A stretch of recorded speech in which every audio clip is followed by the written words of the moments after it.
Bismillahirrahmanirrahim. Assalamualaikum warahmatullahi wabarakatuh.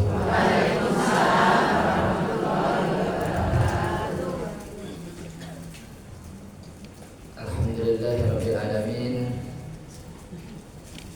Alladzi bi ni'matihi tatimmus shalihat wa bi 'afwihi tughfaru dzunub wal khati'at wa bi karamihi tuqbalul ataya wal khairat wa bi lutfihi tustarul uyub was zallat.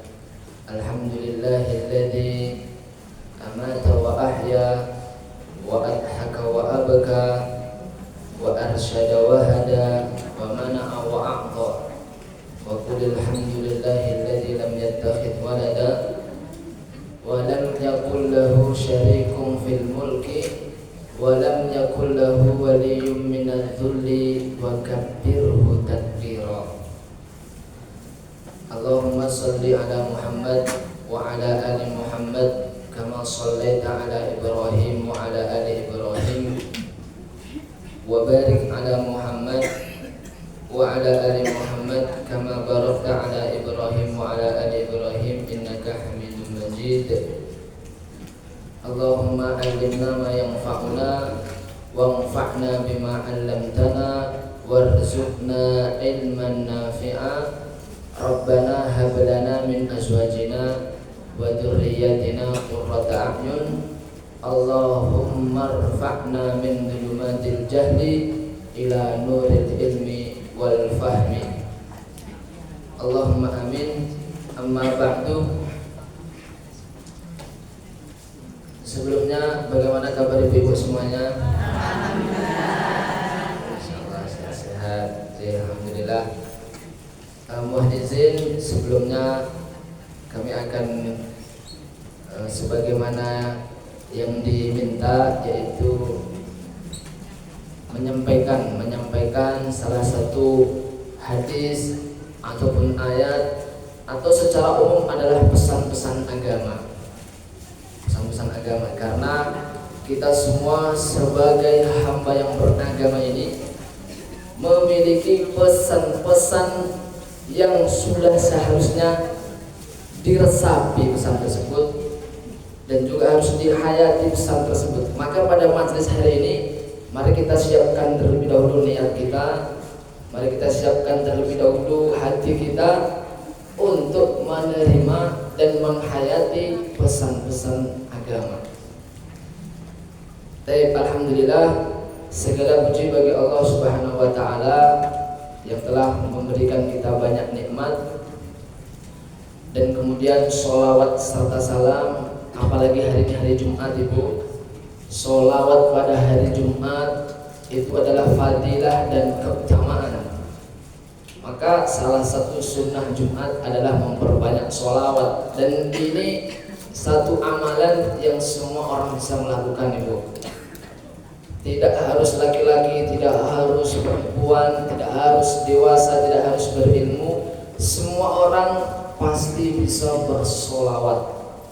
Apalagi, dan artinya semua orang yang sholat pun juga insya Allah hafal sholawat. Karena apa? Karena salah satu rukun dalam sholat kita ada sholawatnya, ya enggak bu? Ya, makanya pasti ibu-ibu adalah satu sholawat yang hafal. Maka Jumat begini bu, dari sejak maghrib kemarin itu sudah dimasukkan dalam kriteria amalan hari ini, yaitu adalah memperbanyak sholawat. Maka sholawat dan salam semoga tetap tercurahkan kepada baginda kita Nabiullah Muhammad sallallahu alaihi wasallam. Kemudian selanjutnya, sebelumnya ibu-ibu semuanya, perkenalkan nama saya Azwar Anas bu. Mungkin ibu baru lihat pertama kali ini bu ya. Mohon maaf bu, emang baru nampak hari ini bu. Jadi kalau saya ini aktivitas keseharian di pondok pesantren, karena saya juga santri mondok juga, kemudian belajar agama, selanjutnya adalah membimbing para santri. Nah, hari ini sampai hari ini pun saya juga tinggal bersama para santri di pondok. Bahkan hari ini Bu, Jumat ini itu ada salah satu santri kita itu yang tasmi' Al-Quran. Ibu tadi kan sebelumnya tasmi' ya Bu ya. Begitu juga Bu, kita juga di pondok habis tasmi' juga. Sama kita Bu. Kalau tadi santri kita itu tasmi' satu hari ini sejumlah 15 juz. 15 juz sekali dulu. Begitu. Ibu biasanya kalau sebelum pengajian berapa juz tasmi'-nya? Satu juz. Itu Masya Allah Bu, itu luar biasa Bu. Luar biasa. Bahkan kalau perlu itu dirutinkan begitu memang. Jangan cuma pas mau kajian saja Bu, dibawa kebiasaan baik ini di rumah. Nah, di rumah rutinkan mungkin setengah juz, atau kalau tidak sampai setengah juz ya satu surat tidak apa-apa.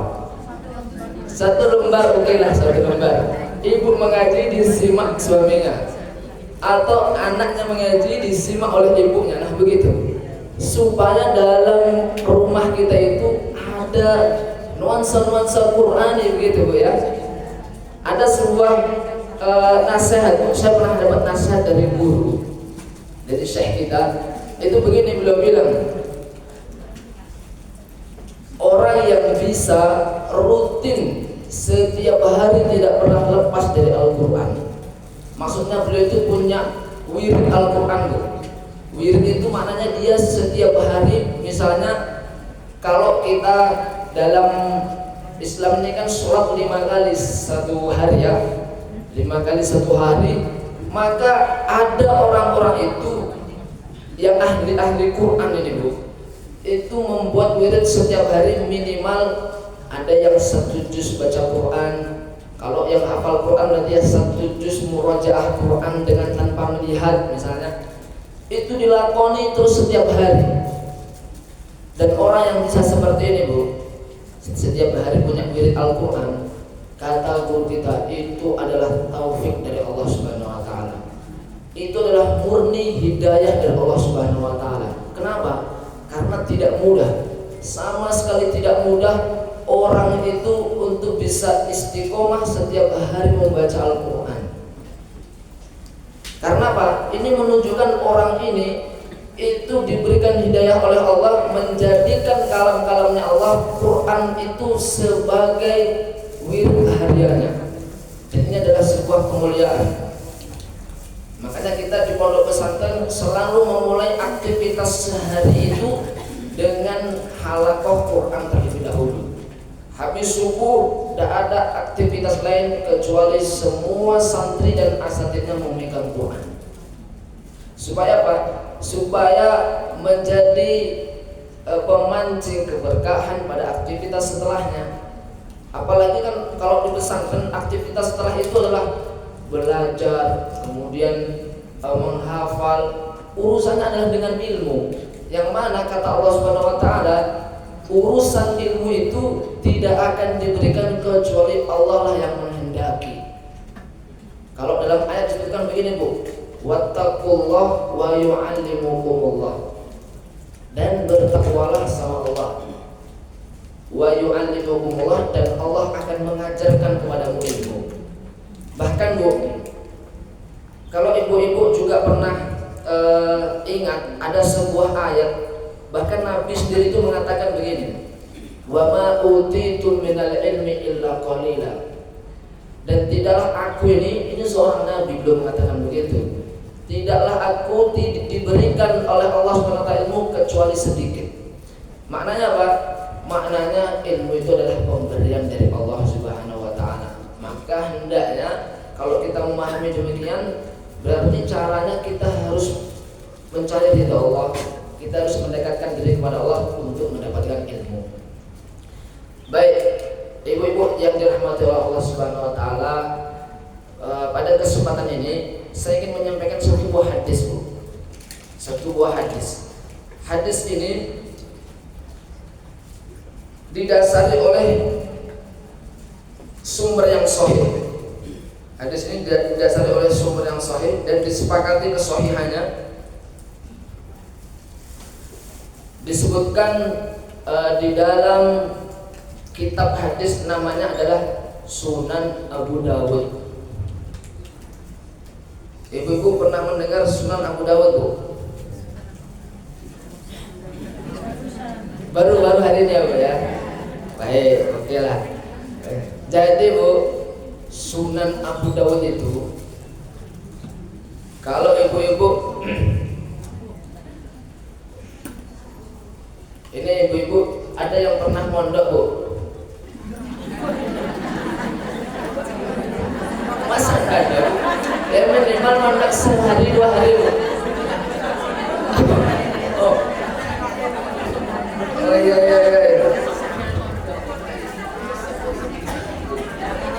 Ya mungkin pengalaman dulu kan, Bu, kali aja pernah mondok begitu. Tapi enggak apa. Jadi, Bu, nah kalau panjenengan belum pernah mondok enggak apa-apa. Nah, jadi saya sampaikan satu buah hadis ini yang insya Allah anak-anak pondok biasanya mengerti. Meskipun tidak mengerti hadisnya, minimal mengerti nama kitabnya, yaitu Sunan Abu Dawud. Jadi Sunan Abu Dawud ini diantara buku-buku kumpulan hadis, Bu, kumpulan hadis. Jadi hadis-hadis Nabi itu dikumpulkan secara keseluruhan, setidaknya terkumpul di 9 buku namanya. Ada di 9 buku induk, namanya Kutubut Tis'ah kalau bahasa Arabnya. Nah, nanti dari salah satu Kutubut Tis'ah ini adalah Sunan Abu Dawud. Artinya apa? Ini adalah buku yang diakui dan disepakati oleh para ulama. Nah, hadis yang mau saya sampaikan ini itu tersebutkan di buku ini. Jadi kalau misalnya panjenengan ibu-ibu punya buku Sunan Abu Dawud, boleh dilihat. Atau kan ibu-ibu juga main HP ya kan, Bu? Nah, di HP pun juga banyak, Bu. Hari ini HP itu sebetulnya memudahkan bagi orang-orang yang mencari kemudahan. Dan juga banyak keberkahan, banyak kebaikan bagi orang-orang yang memanfaatkannya dengan baik. Ya kan, Bu? Nah, hadis ini redaksinya seperti ini. Saya bacakan, qala Nabi sallallahu alaihi wasallam, ala ukhbiruka bi khairi ma yaknizul mar'u. Ala ukhbiruka bi khairi ma yaknizul mar'u. Al mar'atu shalihatu idza nadhara ilaiha sarratuhu wa idza amaraha aqa'athu wa idza ghaba anha hafidhathu. Bu, ada yang mengerti bahasa Arab, Bu? Nah, kalau ya tidak apa-apa, Bu. Kalau ada yang mengerti bahasa Arab langsung tahu artinya ini, Bu, insya Allah. Memang begitu, Bu. Kadang untuk menghayati dan memahami pesan-pesan agama dibutuhkan banyak ilmu, di antaranya ilmu bahasa Arab.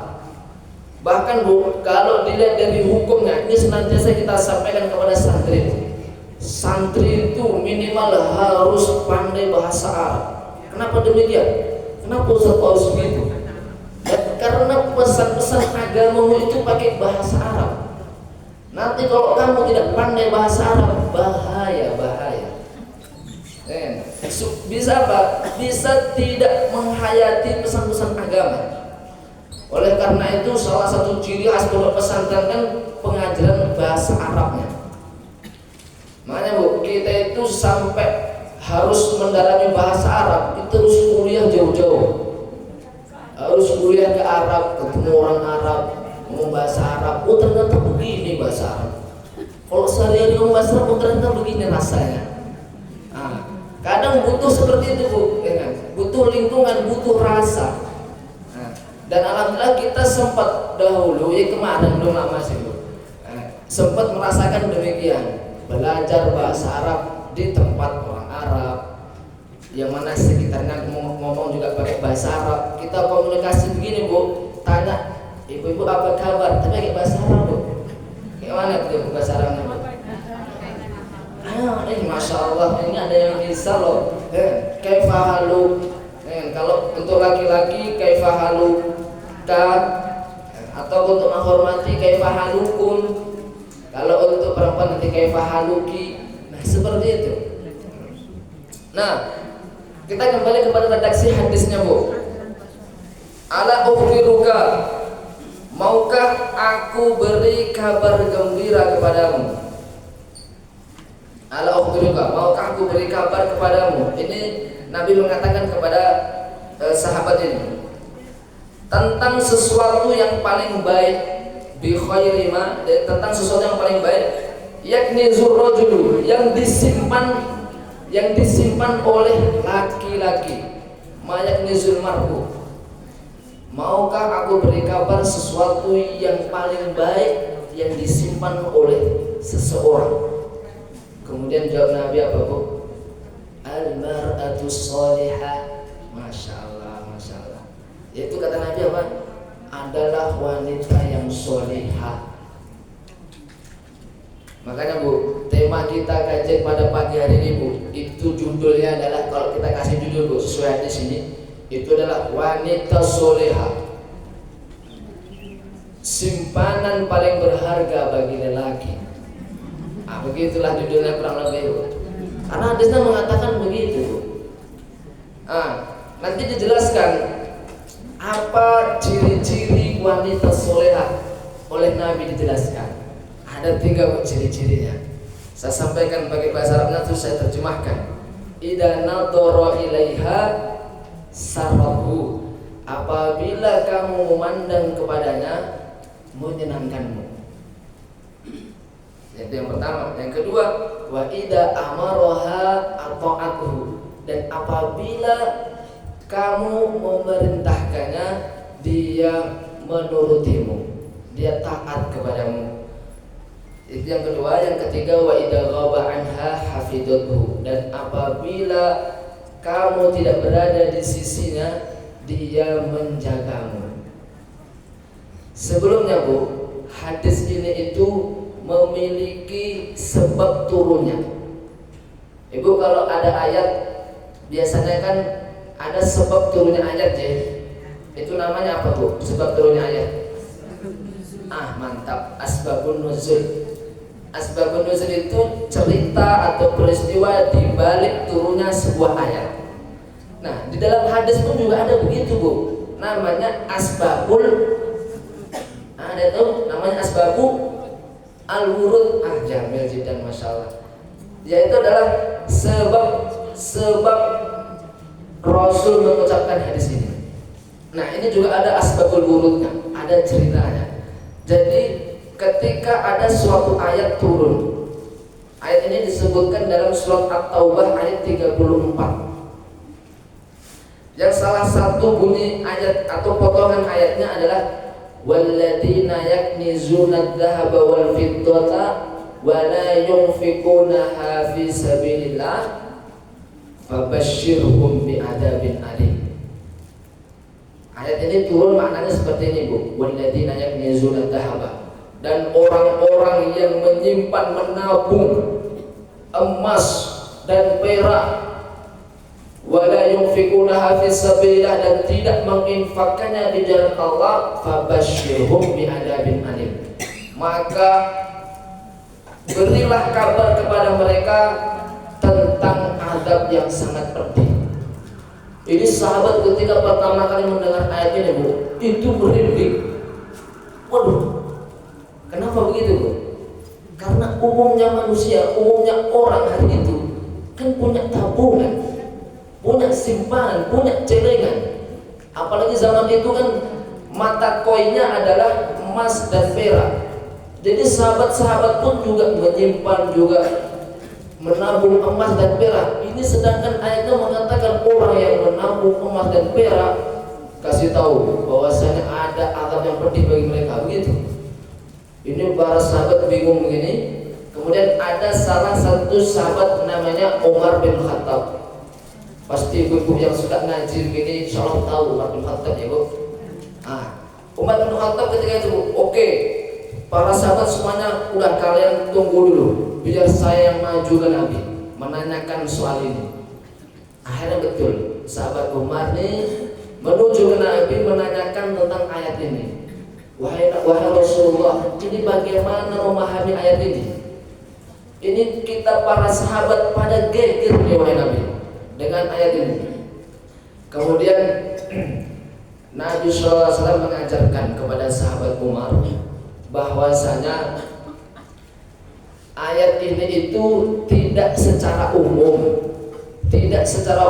semua yang memiliki simpanan tabungan emas dan perak lalu mendapatkan azab yang pedih, tidak begitu Umar. Tapi orang yang dia menyimpan harta-harta itu tapi tidak menunaikan haknya dari harta tersebut. Sekarang pertanyaannya Bu, kira-kira kalau ada harta disimpan, harta ditabung, itu salah satu hak dari harta tersebut apa Bu? Mantap, Masya Allah. Zakat, betul. Betul sekali, zakat. Artinya apa? Yang dimaksud ayat ini bahwa azab yang pedih itu untuk orang yang menyimpan harta tapi tidak mau menunaikan haknya, diantaranya adalah zakat. Nanti kalau ada pembahasan fikih nanti dibahas tuh salah satunya Bu, yaitu terkait bagaimana fikih zakat mal atau zakat harta. Tapi ringkasnya adalah gunanya zakat harta atau fungsinya, manfaatnya zakat harta itu adalah dua, disebutkan oleh Nabi dua, yaitu apa? Untuk yang pertama membersihkan harta. Membersihkan harta, maksudnya membersihkan harta itu bagaimana sih? Maksudnya begini loh Bu, harta itu adalah pemberian dari Allah Subhanahu wa taala, titipan rezeki dari Allah Subhanahu wa taala, dan setiap yang dari Allah Subhanahu wa taala, harta titipan rezeki dari Allah Subhanahu wa taala kepada kita itu ada hak untuk saudara kita. Ada hak untuk orang lain dalam harta tersebut. Nah, makanya itulah kenapa ada perintah untuk zakat mal, itu fungsinya adalah untuk membersihkan harta ini, untuk ditunaikan haknya. Bagian yang disedekahkan, diserahkan untuk saudara-saudara yang berhak menerima zakat itu, itulah gunanya untuk membersihkan harta. Itu yang pertama. Yang kedua, untuk membersihkan hati. Kok bisa apa hubungannya harta dengan hati, Ustaz? Harta itu kan ya harta di tangan atau disimpan. Lalu apa hubungannya dengan hati? Ternyata ada hubungan eratnya Bu. Meskipun kadang harta itu nampaknya di tangan, tapi hati kita betul-betul terikat dengan harta tersebut. Makanya ketika ada perintah untuk zakat harta itu, fungsinya adalah membersihkan hati supaya hati tidak merasa betul-betul memiliki uang tersebut, supaya dia merasa bahwasanya oh harta ini itu adalah titipan dari Allah, yang mana kalau sesuatu itu Bu, kalau titipan itu kan orang yang punya itu juga berhak untuk mengambilnya. Nah, maka supaya hati kita tidak terlalu terikat dengan harta, supaya tidak melulu yang difikirkan, disedihkan, dielulukan adalah harta, nah, supaya tidak kikir, supaya agar kita dermawan, agar kita mudah berbagi. Itulah kenapa ada perintah zakat untuk membersihkan hati. Karena kalau tidak begitu Bu, bahaya. Semakin banyak harta, makin banyak musuhnya. Semakin banyak harta, makin sulit untuk berbagi. Makin banyak harta, makin sombong, makin merasa. Nah, begitulah Bu. Itulah salah satu fungsi zakat. Nah, kemudian ketika dijelaskan seperti ini oleh Nabi kepada sahabat Umar, lega dia. Alhamdulillah, oh ternyata begini pemahamannya. Artinya meskipun memiliki simpanan, memiliki tabungan, tidak apa-apa, dengan catatan kata Nabi ditunaikan hak-haknya. Kan begitu Bu.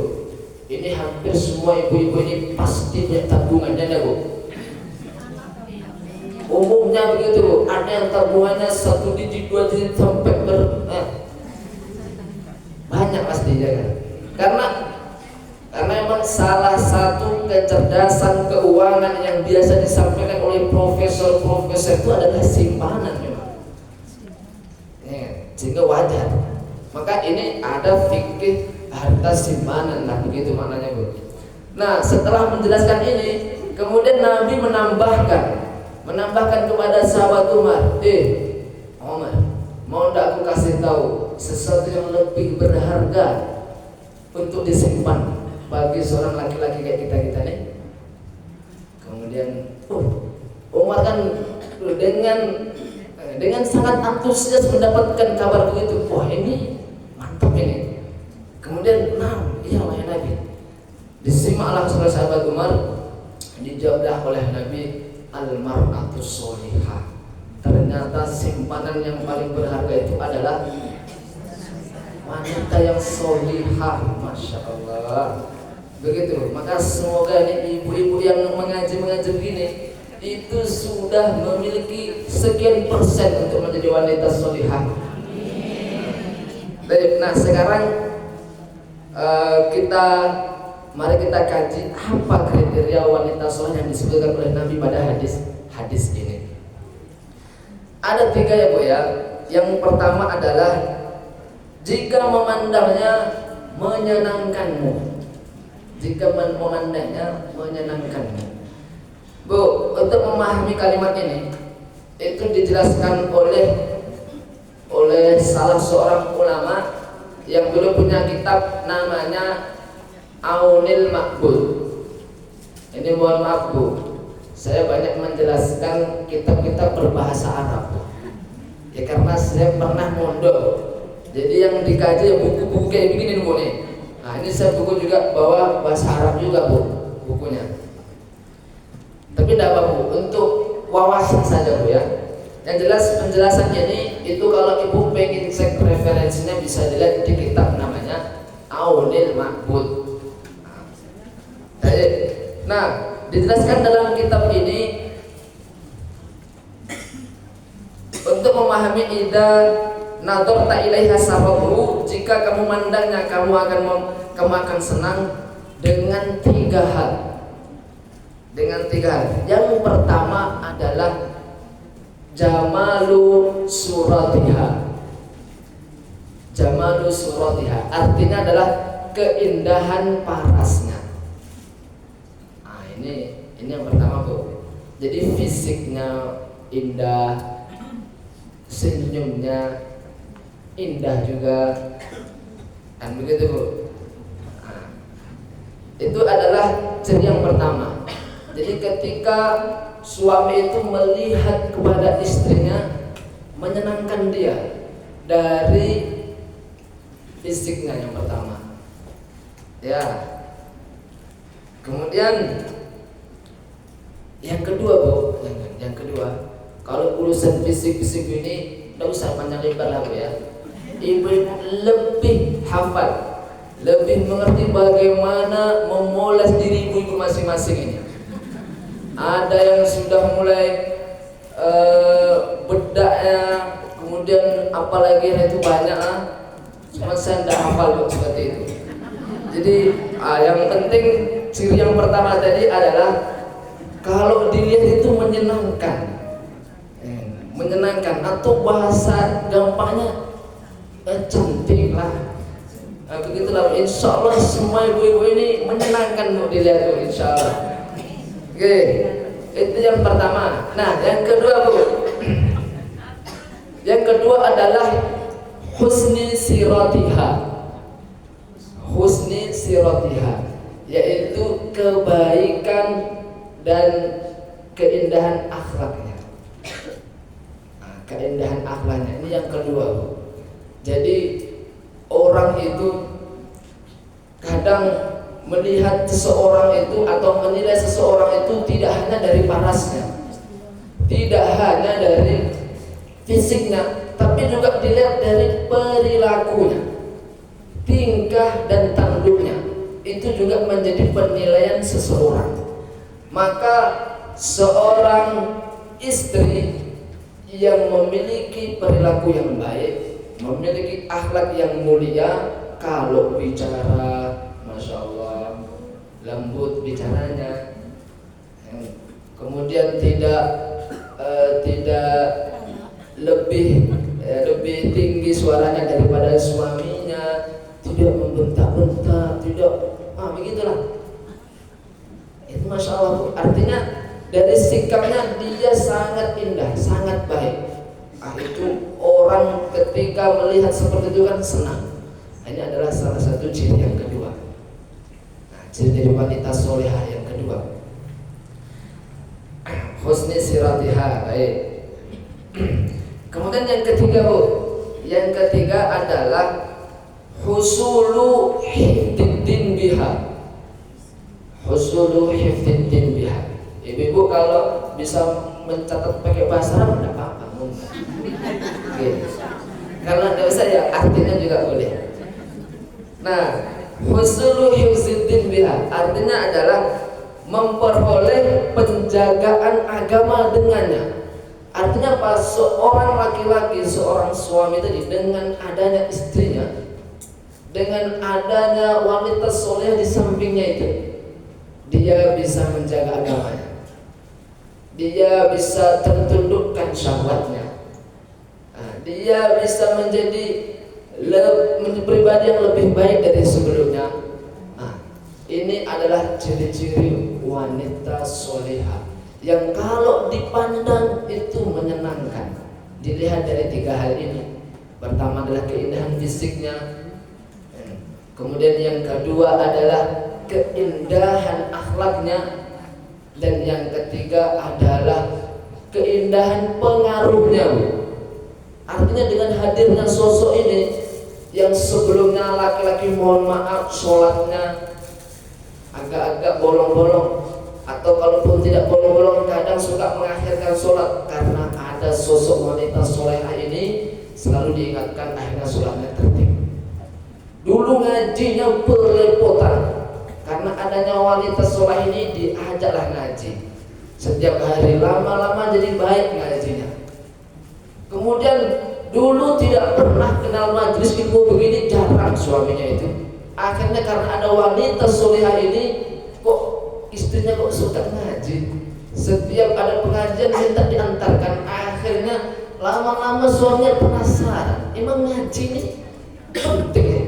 Akhirnya kemudian nyobalah ikut ngaji, ada kultum di masjid, disimak baik-baik. Mantap ternyata kalau ada kultum-kultum begini, cobalah sering-sering, jangan cuma kultum aja. Akhirnya tambahlah pengajian rutin. Nah begitulah. Akhirnya Pak, laki-laki ini jadi tambah baik agamanya, jadi tambah baik ilmunya, Qur'annya, karena ada wanita solihah yang di sampingnya itu. Nah, ini adalah makna dari jika memandangnya itu menyenangkanmu. Makanya Bu, kalau bisa ada ibu-ibu nih, atau semuanya Bu, kalau bisa ada tiga-tiganya paket komplit, itu suami bahagia dunia plus akhirat juga Bu, ya kan? Maka setidaknya Bu, tiga hal ini itu diusahakan. Tapi itu adalah ciri yang pertama yang disebutkan oleh Nabi dalam hadis ini. Kemudian ciri yang kedua Bu, yaitu adalah Ida amartaha atau atuh.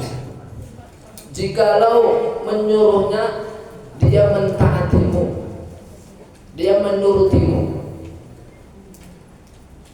Nah, di sini Bu, yang perlu kita pahami adalah bahwa perintah dalam agama atau perintah secara umum, itu ada dua Bu ya. Ada dua. Yang pertama adalah amrun syar'iyyun, yaitu perintah yang syariat, perintah agama.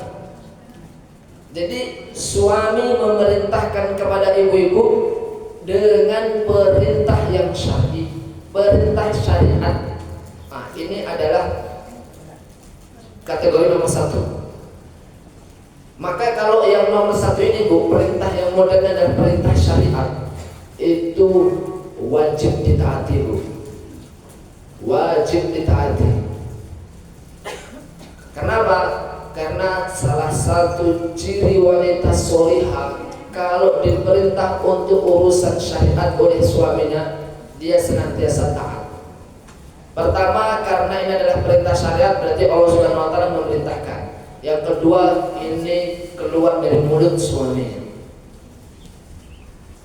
Begitu. Sehingga double faedah atau double keutamaannya. Pertama, mematuhi perintah Allah, yang kedua mematuhi perintah suami. Yang mana perintah suami itu sendiri bagi seorang istri itu adalah kewajiban untuk mentaatinya. Makanya kalau perintahnya sifatnya perintah syariat itu 2 kali lipat betul-betul harus diikuti. Kemudian perintah yang model kedua itu adalah bahasa Arabnya amrun urfi, atau perintah yang urusannya adalah kebiasaan, urusannya adalah adat, urusannya adalah tradisi, adalah kehidupan sosial secara umum. Perintah-perintah yang sifatnya adalah tradisi saja Bu, kebiasaan saja, atau sifatnya teknis saja, misalnya dalam rumah tangga begitu, tidak ada unsur agamanya, tidak ada unsur syariatnya. Ini namanya adalah perintah yang amrun urfi. Nah, kalau yang perintah nomor kedua ini itu dengan catatan perintah yang tidak melanggar syariat. Perintah yang tidak melanggar syariat. Makanya Bu, ketika membahas tentang ketaatan kepada suami, itu mungkin Bu ya, ada suatu kali itu ditanya, Ustaz, taat kepada suami itu batasannya apa Ustaz? Biasanya Bu, kalau pertanyaan yang model-model seperti ini, itu berarti ada masalah di rumah tangga. Biasanya begitu, ya kan? Makanya jawaban yang paling tepat untuk hal seperti ini itu adalah ketaatan pada suami itu mutlak hukumnya. Semua perintah apapun, mutlak itu semuanya. Apa yang diperintahkan suami itulah yang harus ditaati. Kecuali cuma satu tok, ya kan? Satu saja, yaitu kalau perintah dalam maksiat. Kalau ibu-ibu istri ini diperintahkan suaminya untuk bermaksiat, maka wajib untuk tidak mentaatinya. Tapi selain ini, itu mutlak semua perintah suami harus ditaati. Itulah. Kenapa demikian Bu? Bahkan Bu, saking sakralnya suami ini bagi ibu-ibu itu, bahkan Nabi itu menyandingkan perintah suami itu seperti perintah Tuhan. Seperti perintah Tuhan, betul.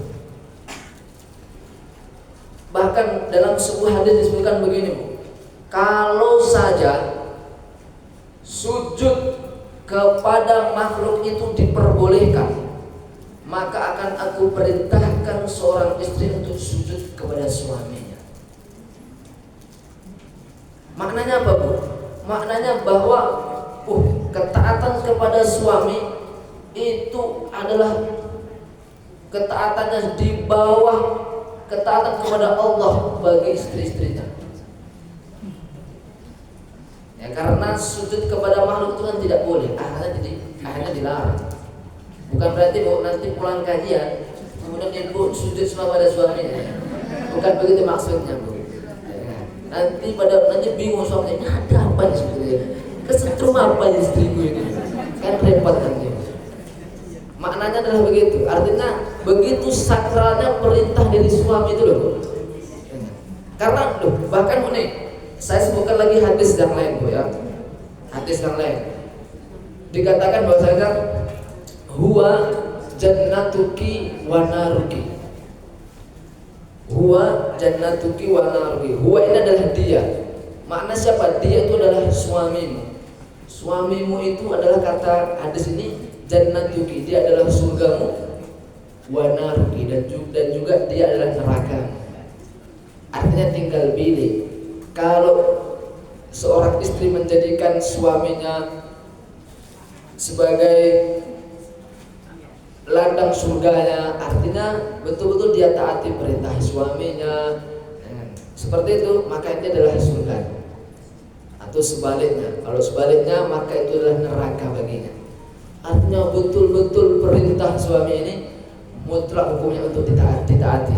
Maka ciri wanita soleh yang kedua disebutkan dalam hadis ini adalah idza amartaha atau atu. Jikalau kamu memerintahkan kepadanya, dia senantiasa taat kepadanya. Begitu, Bu. Kemudian yang ketiga, Bu, ciri wanita solehah yang ketiga disebutkan dalam hadis, wa idza ghaba anha hafidatuhu, dan apabila kamu tidak berada di sisinya, maka dia menjagamu. Maka, Bu, menjaga dalam hal ini itu ada dua perkara. Ya, ada dua perkara. Yang pertama, ini sebelumnya, Bu, mohon maaf, Bu, dari tadi kok pertama, kedua, ketiga. Ini lagi pertama, kedua. Kalau tadi kayaknya nggak ada yang tiga, ini dua lagi. Masya Allah ya. Yang memang begitulah, Bu, kalau memahami hadis memang begitu. Yang pelan-pelan, yang bisa dicatat, alhamdulillah dicatat. Dan yang belum bisa dicatat, maka diingatlah solusinya. Kemudian ini yang ketiga ya, Bu, ya, ingat ya.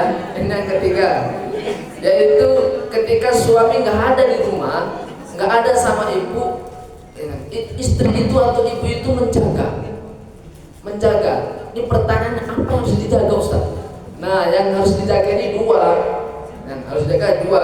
Yang pertama, tuhami malaka. Ini bahasa Arabnya. Artinya apa? Dia menjaga hartamu. Nah, menjaga hartamu, artinya menjaga harta suaminya. Menjaga harta suaminya. Maknanya apa, Bu? Maknanya begini. Ibu-ibu itu atau seorang istri terhadap harta yang dimiliki oleh suaminya itu betul-betul dimanfaatkan untuk kemanfaatan keluarga. Keluarga siapa ya? Keluarga suaminya. Suami punya anak, maka harta suami digunakan untuk merawat anak-anaknya suami. Yang anak-anak suami itu juga anak-anak istri juga, ya. Iya. Cuman biasanya kadang ibu-ibu itu kalau sudah jengkel, itu anakmu begitu. Jadi seakan-akan, Bu, ibu-ibu itu biasanya menganggap selama hidup sama suaminya itu cuma digunakan untuk melahirkan anak-anaknya dia aja gitu ya. Ya, itu anak-anak ibu juga gitu maknanya, Bu. Nah, artinya yang pertama adalah dijaga hartanya. Dijaga hartanya. Bahkan, Bu, dalam redaksi yang lain, Bu, salah satu cara menjaga harta suami itu adalah dengan tidak menggunakannya secara pemborosan. Wah, begitulah, Bu. Nah, kadang-kadang kan ini suami pergi pagi, pulang petang. Setiap hari begitu. Gaji sudah didapat, ibunya lah yang kemudian membelanjakannya. Tapi jangan sampai, Bu, saat membelanjakan itu kemudian terjadi pemborosan, terlalu berlebihan maknanya. Nah, begitu. Kadang suami pulang ini malam itu habis maghrib, habis sahur, sampai ke rumah kaget di rumah. Loh, kenapa telat begini, Bu? Cari istrinya, Mama, ini kenapa rumah gelap begini? Kata lawannya menyaut, supaya irit listrik pak, gitu. Supaya nggak boros listrik. Tapi kan ini malam, ini butuh listrik. Saya nyalakan dulu sebentar ya, dinyalakan suaminya. Ternyata ibunya, istrinya, mamanya itu baru ngumpulin paket-paket yang baru datang. Ternyata dia habis check out. Wah, ini ternyata rupanya supaya tidak ketahuan suaminya. Diam-diam lah check out ini. Ini salah satu bentuk yang jangan begitu lah Bu ya. Jangan terlalu boros maksudnya Bu. Nah itu. Kemudian ini yang pertama ya. Kemudian menjaga yang kedua. Apa yang harus dijaga yang kedua? Bahasanya adalah turai iyalahu. Turai iyalahu artinya adalah memelihara, mengayomi atau menjaga juga. Iyalahu artinya adalah keluarganya, keluarga suaminya itu, anak-anaknya kalau dia punya anak, itu dijaga oleh si istri tersebut ketika suaminya tidak ada. Bahkan kalau suaminya punya mertua, punya orang tua deh, punya orang tua, artinya mertuanya ibu gitu ya, itu juga dijaga. Ini maknanya adalah memelihara keluarga, memelihara keluarga. Dan salah satu penyaluran nafkah dari suami yang paling mulia itu adalah untuk mendidik anak-anaknya, anak-anak suaminya itu. Ya anak-anaknya ibunya juga. Itu dididik Bu. Artinya utamakan pendidikan begitu. Jangan sampai anak itu tidak mendapatkan pendidikan yang cukup. Begitu. Maka salah satu arah dari harta suami yang paling penting itu adalah untuk pendidikan putra-putra dan putri berdua ini. Begitu. Nah, jadi ini adalah 3 ciri Bu, 3 ciri menjadi wanita yang solehah sesuai dengan hadis ini. Yang mana suami itu kalau punya wanita model begini, 3-tiganya semuanya terkumpulkan komplit semua, ini adalah simpanan paling berharga. Meskipun tidak punya gunung emas Bu, meskipun tidak punya rekening yang macam-macam, garasi juga kosong misalnya, kebun juga tipis saja, tidak punya banyak aset lah sebetulnya minimal. Tapi kalau suami itu punya istri model begini Bu, Masya Allah, sebaik-baik simpanan adalah wanita soleh itu. Makanya kan dalam hadis ini kan bahkan salah seorang ulama namanya Qatiyat juga mengatakan ini menunjukkan kalau wanita solehah itu dia lebih baik daripada seseorang punya simpanan harta benda duniawi itu. Meskipun betul orang punya banyak harta itu juga punya kemungkinan atau peluang untuk banyak amal soleh. Punya banyak harta juga punya kesempatan untuk beramal lebih banyak, bisa bersedekah, bisa menyantuni, bisa menghidupi dan lain sebagainya dari harta tersebut. Tapi dari hadis ini, wanita yang solehah seperti ini itu jauh lebih menghasilkan kebaikan daripada harta. Maka dari itu 3 kriteria ini bismillah Bu, sedikit-sedikit mulai dipoleslah dari Bu. Pertama, kalau fisik sudah pasti tiap hari dan sejak dulu sampai hari ini sudah dipoles, meskipun hasil polesannya yang tidak jauh beda. Tapi setiap kali mengaca merasa ini lebih oke daripada kemarin. Oleh begini saja kalau begitu. Tapi sesekali Bu, kita perlu memoles sikapnya, akhlaknya, cara bicaranya. Nah begitu. Oh, yang kayak begini ini alhamdulillah lebih baik dari kemarin. Nah begitu. Kemudian setelah fisiknya, kemudian akhlaknya, kemudian yang ketiga tadi adalah pengaruhnya, perhatiannya pada suami. Kalau dulu perhatian sama suami, perhatian tentang kebersihan suami aja. Suami mandi jarang diomelin. Kalau mau berangkat kerja ndak sisiran diomelin, ndak pakai wangi-wangi, kok begini suamiku ini. Mungkin dulu perhatiannya baru secara fisik, lain kali tambah bu, perhatian secara agamanya suami. Begitulah. Dicek bagaimana sholatnya, bagaimana mengajinya suami, nah begitu. Kemudian tadi juga kita sebutkan ketika ada perintah dari suami, bismillah, ditaati dengan maksimal bu, ditaati dengan maksimal. Ada sebuah perkataan begini bu, wanita itu kalau dia menjalankan perannya sebagai istri dengan maksimal, maka itu akan memudahkan perannya sebagai ibu. Kalau ibu mengecek seluruh cerita-cerita yang ada wanita dalam Quran, ibu boleh cek nanti bu. Kalau misalnya ada baca Quran, kemudian ada pembahasan tentang wanita, coba dicek maknanya, arti terjemahannya tidak apa-apa. Banyak sekali kisah-kisah wanita dalam Quran. Dalam Quran disebutkan ada 4 bu, ada 4 tugas wanita disebut dalam Quran. Yang pertama, wanita yang sibuk dengan dirinya. Kemudian yang kedua adalah wanita yang sibuk dengan sosialnya. Kemudian yang ketiga adalah wanita yang sibuk dengan posisinya menjadi seorang istri. Kemudian yang keempat adalah wanita yang sibuk dengan posisinya menjadi seorang ibu. Kira-kira bu, dari 4 model ini, itu mana yang paling dominan dan paling banyak disebutkan oleh Quran? Mana kira-kira bu?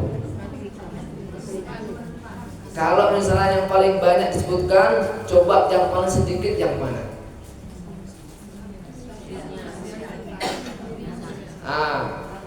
Nih bu, yang paling dominan, paling banyak disebutkan tugas wanita dalam Al-Quran itu adalah ketika dia menjadi istri. Ya kan? Saya sempat juga awalnya mengira seorang ibu, tapi ternyata seorang istri yang paling banyak disebutkan. Kemudian kalau yang paling banyak, lalu yang paling sedikit apa bu? Betul, yang paling sedikit adalah wanita yang sibuk dalam sosial. Makanya hati-hati wanita yang sosialitanya hati-hati. Apalagi hari ini bu. Jadi kalau misalnya mengembalikan sesuai dengan Quran, maka wanita tugas pertama yang harus ditekuni adalah sebagai seorang istri. Kurang lebih demikian bu. Ini tanya pak. Oke. Di antaranya menjaga, yang ketiga, bila dari dirinya dia harus menjaga. Dan saya pernah dengar di antaranya adalah menjaga kemampuan. Karena kalau hanya 1, 2 ini terus yang ketiga yang saya ya. Maknanya ketika tidak ada suami, menjaga kehormatannya ya bu. Ya betul. Itu juga termasuk dalam penjelasan hari ini bu. Maknanya kehormatan itu juga banyak bu. Kehormatan juga banyak. Boleh kehormatan keluarganya atau kehormatan dirinya juga. Salah satu mana kehormatan dirinya sebenarnya disebutkan ibu, yaitu kemaluannya. Artinya ibu-ibu, istri-istri ketika tidak ada suami di rumah, hati-hati bu. Jangan terus gatal-gatal bu. Ketika tidak ada suami di sampingnya, jangan main colek-colek sana sini bu. Dijaga kehormatannya. ditundukkanlah pandangannya Bu, begitu. Itu maknanya begitu. Artinya salah satu betul ya, salah satu menjaga ketika suami tidak ada itu adalah menjaga kehormatannya dan juga kehormatan keluarga Bu. Biasanya nih ibu-ibu kalau ketemu dengan temannya, apalagi model pengajian begini, teman-teman dari jauh, ini ibu paling jauh di mana Bu? Ya, dari misalnya ada yang dari luar Solo, ketemu cuman pas kajian bulanan, ketemu temannya sama kajian langsung lah akrab. Jeng, gimana kabarnya? Baik. Anaknya gimana kabar? Baik juga. Kabar nih putrinya baik juga. Kabar suaminya, ini masalahnya. Ternyata permasalahan ada di suami. Kemudian dia cerita tentang suaminya, cerita tentang kehidupannya di rumah. Nah, ini harap dijaga. Artinya menjaga kehormatan keluarga. Begitu beberapa Allah Ta'ala. Baik, ini melihat waktu sudah 10.30, sepertinya sudah selesai. Kurang lebihnya kami mohon maaf bila ada salah kata, salah ucap, mohon maaf sebesar-besarnya, dan semoga apa yang kita sampaikan, kita pelajari pada hari ini bermanfaat untuk kita semua dan diberikan taufik hidayah oleh Allah untuk mengamalkannya. Semoga seluruh ibu-ibu hadirat semuanya menjadi wanita-wanita yang sholihah di mata Allah, menjadi wanita-wanita yang terbaik di sisi Allah, dan diberikan karunia keluarga yang sholih sholihah. Allahumma amin. Jazakumullahu khairan katsiran. Billahi taufiq wal hidayah wal ridha wal hidayah. Wassalamualaikum warahmatullahi wabarakatuh.